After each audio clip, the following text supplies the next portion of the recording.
வணக்கம் மாணவர்களே. இப்போ நம்ம இந்த வீடியோவில் 12ஆம் வகுப்பு மேக்ஸுக்கான குவார்டர்லி எக்ஸாம் கொஸ்டின் தான் பார்த்துக்கிட்டு இருக்கோம்.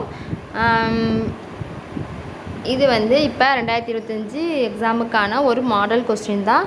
இந்த இருக்க எல்லா கொஸ்டின்ஸுமே நீங்கள் ஆன்சர் பார்த்து செஞ்சு பார்த்துக்கோங்க. சும்மா மட்டும் பார்க்காதீங்க, செஞ்சு பாருங்கள். செஞ்சு பார்த்தா தான் உங்களுக்கு மைண்டில் நிற்கும். நீங்கள் மேக்ஸ் எக்ஸாம் எழுதும்போது உங்களுக்கு அப்படியே ஸ்டெப் பை ஸ்டெப்பாக வரும். நீங்கள் சும்மா பார்த்துட்டு மட்டும் போனீங்கன்னா நீங்கள் எக்ஸாமில் எழுதும்போது உங்களுக்கு குழப்பிடும். ஸோ மேக்ஸை நீங்கள் முடிஞ்ச அளவுக்கும் ஒவ்வொரு சம்மாக செஞ்சு பாருங்கள். ஒவ்வொரு மாடலுக்கு ஒரு சம்மாக செஞ்சு பார்த்தீங்கன்னா தான் உங்களுக்கு எக்ஸாம் எழுதும்போது ரொம்ப ஈஸியாக இருக்கும். அப்புறம் பார்த்திங்கன்னா இதில் இருக்க எல்லா 2 மார்க்ஸு 5 மார்க்ஸையும் எதையுமே ஒமிட் பண்ணாமல் சாய்ஸ் விடாமல் எல்லாத்தையும் பார்த்துக்கோங்க. அப்புறம் கிராஃப் பார்த்துக்கோங்க நல்லா. நெக்ஸ்ட்டு ஜாமெண்ட்ரி பார்த்துக்கோங்க. இதெல்லாம் ரொம்ப ரொம்ப ஈஸி தான். இதுலேருந்தே உங்களுக்கு மார்க்ஸ் ஈஸியாக கிடச்சிடும். நீங்கள் ஈஸியாக மேக்ஸில் 50 மார்க் ஃபுல்லாக எடுத்துடலாம். நமக்கு 1 வேர்டு ஃபுல்லாக படிச்சிட்டாலே நமக்கு எத்தனை 20 1 வேர்ட்ஸ்க்கு நம்ம ஆன்சர் 20 மார்க் வந்துடும். நீங்கள் ஒரு 15 ஐட்டாக கூட 15 வந்துடும்.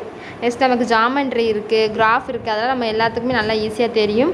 அதிலே நமக்கு ஒரு 15 மார்க் வந்தாலும் நமக்கு 15 30 மார்க் வந்துருச்சு. அப்புறம் நமக்கு 2 மார்க்ஸ் ஒரு 3 4 5 மார்க்ஸு ஒரு 2 மார்க்ஸ் எடுத்தால் கூட நம்ம ஈஸியாக 50 மார்க்குக்கு மேலேயே எடுத்துடலாம். மேக்ஸ் ஈஸி தான். நம்ம பார்க்குற பொறுத்து இருக்குது. நமக்கு ஈஸி 2 மார்க்ஸ் தான் ரொம்ப ரொம்ப சின்ன சின்ன கொஸ்டினாக தான் இருக்கும். நீங்கள் அதை எல்லாம் பார்த்தாலே போதும். அதனால் எல்லாம் நல்லா பார்த்துக்கோங்க. அடுத்து இதில் கட்டாய வினாவும் கேட்பாங்க.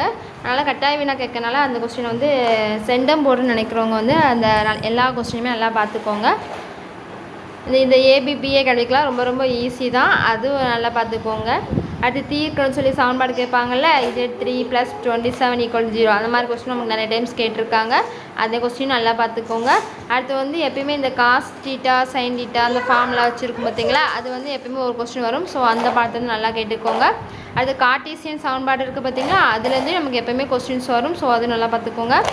அடுத்து பார்த்திங்கன்னா நமக்கு ஒரு இதே கொடுத்துட்டு ஏ இன்வெர்ஸு அது கேட்பாங்க பார்த்தீங்களா, ஏபியோட மதிப்பு கண்டுபிடிச்சிட்டு ஏ இன்வெர்ஸ் கேட்பாங்களா, அது ரொம்ப ரொம்ப முக்கியம்தான்.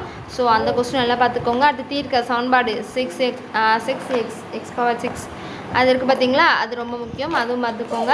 அடுத்து வெக்டர் முறையில் cos alpha minus beta = cos alpha cos beta plus sin alpha sin beta அந்த கொஸ்டின் நமக்கு நிறைய டைம்ஸ் கேட்டிருக்காங்க. ஸோ அது ரொம்ப ரொம்ப முக்கியமான கொஸ்டின் தான். அது சில புள்ளிகள் கொடுத்துட்டு அந்த புள்ளிகள் வழி செல்லும் அதோட சமன்பாடு கேட்பாங்க பார்த்தீங்களா, அது. அடுத்து